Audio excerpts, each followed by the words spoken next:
DAP's Anthony Loke has urged against politicising a recent incident involving a school that had flown the Jalur Gemilang upside down. Meanwhile, DAP Women has condemned the party's Negeri Sembilan Veterans Club for using sanitary pads in a protest against a fellow party member. The club's chairperson has since apologised for their action. Stay tuned for all this and more on KiniNews. DAP Secretary-General Anthony Loke said there is no need for anyone to politicise the recent upside-down Jalur Gemilang incident at a Chinese school in Port Dickson. He told reporters after launching the Seremban parliamentary-level Merdeka celebration at a school today that every time something like this happens, there will be some quarters trying to politicise it.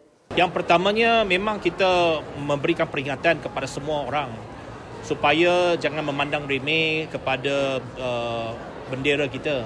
Apabila kita kibarkan secara betul, secara hormat dan mesti ada sensitivity.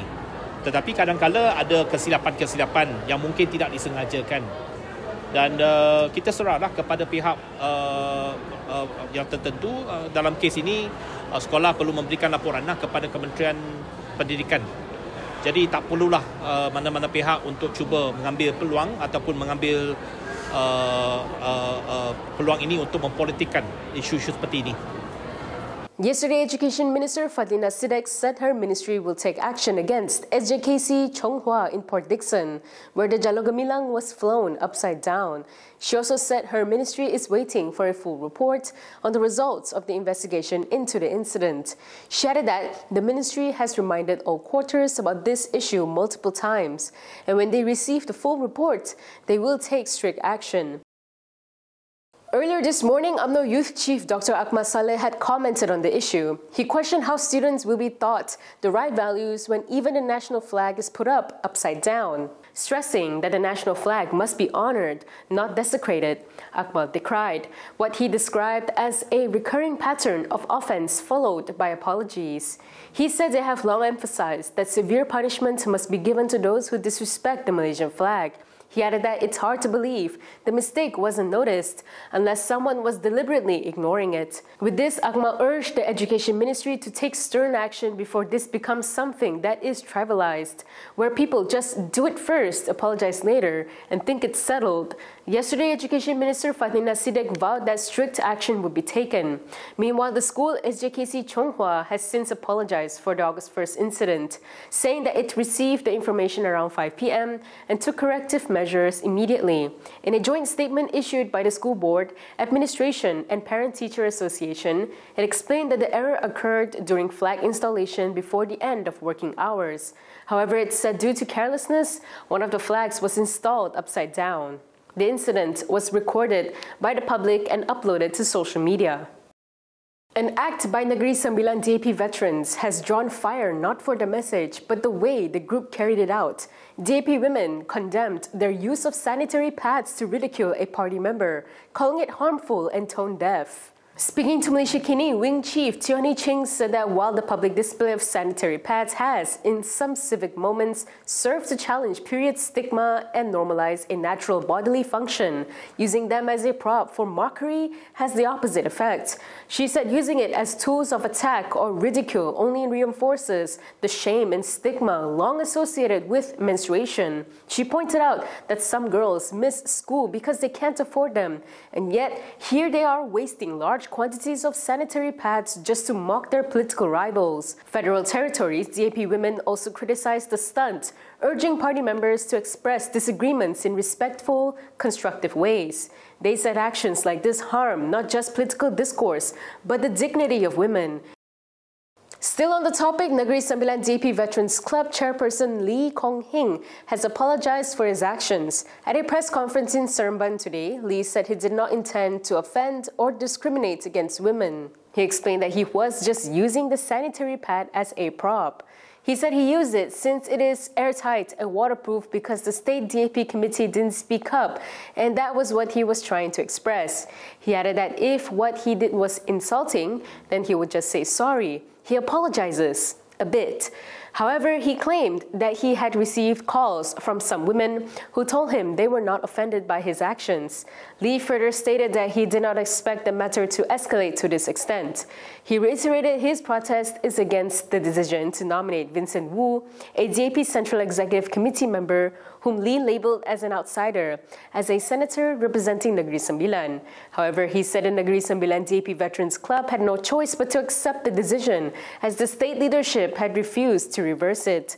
Earlier today, in a separate press conference, DAP Secretary General Anthony Loke slammed Lee for using sanitary pads to express their dissatisfaction, saying it was highly insensitive and urged him to apologize. Loke also reminded party members that in any political party, major decisions are made by its top leadership, and no decision can please everyone. If you like the stories we produce, consider supporting us by subscribing to Malaysiakini. Click the link in the description below or scan the QR code on your screen to subscribe. Prime Minister Anwar Ibrahim said he was committed to avoid three-cornered fights that could split the government bloc and confuse voters in the upcoming Sabah election. Anwar said this when asked to comment on the love triangle between Pakatan Harapan, BN and Gabungan Rakyat Sabah coalitions. According to Bernama, he said love is comforting, but sometimes it leaves a little wound. But that is the meaning of love. Anwar, who is also Pakatan Harapan chairperson, said that for now, they are trying to secure an arrangement where there are no three-cornered fights. However, he said in case it has to happen, their advice is that they will probably try to refrain from entering the battle to avoid creating too much division. He added that he didn't want to preempt that because their intention is to ensure a full understanding. There has been a rift between Sabah BN and GRS from January 2023, when Sabah UMNO withdrew its support for Chief Minister Haji Noor's government. BN was the first to confirm an alliance with Harapan in Sabah for the state election, while GRS only confirmed its intention to work with Anwar's coalition last week. After several Bersatu members were arrested over the recent Turun Anwar rally, party leader Wan Saiful Wanjan didn't hold back. The Bersatu Supreme Council member slammed the government's actions, saying he didn't think we can expect any better from them. He claimed that this is a government that was cobbled together from parties with very different agendas by Anwar Ibrahim, who was willing to sell his soul just to become Prime Minister.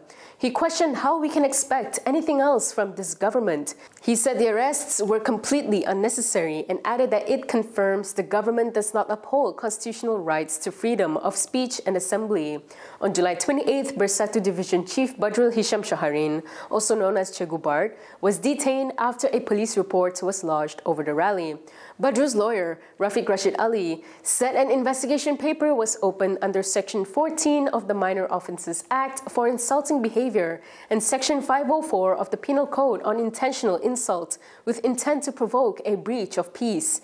The probe was also said to involve Section 233 of the Communications and Multimedia Act, covering the misuse of communication networks, and Section 4(1) of the Sedition Act, which punishes the utterance of seditious words.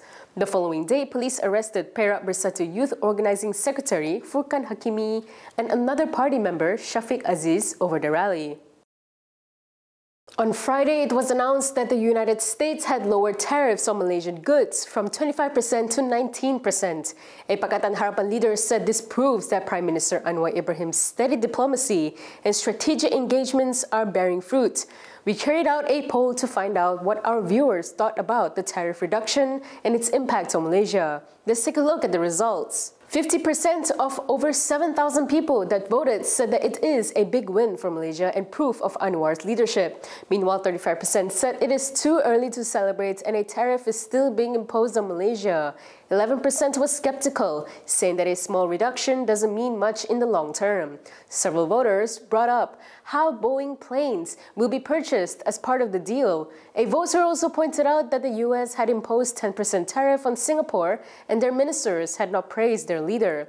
What are your thoughts on the matter? Share your views in the comment section below. That is all from me today. For more stories, you can go to Kinitv.com. You can also follow us on Instagram, X, YouTube, and Facebook for the latest news updates. I'm Camelia. Thanks for watching.